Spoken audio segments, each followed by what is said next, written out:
বৃষ্টি ও রহমত, ঠিক কিনা? বৃষ্টি পাঠায় কে? বৃষ্টির মালিক কে? বিশ্বনবী আকাশে মেঘ দেখলে বলতেন আল্লাহুম্মা সাইয়্যিবান নাফিআন, হে আল্লাহ তুমি ভালো বৃষ্টি দাও।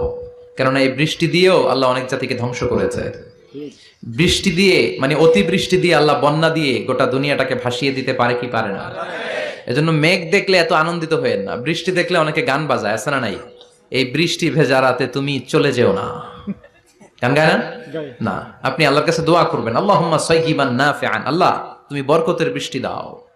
আল্লাহুম্মা গাইসান মুগীসান মারিআন মুরিআন নাফিআন গায়রা দার।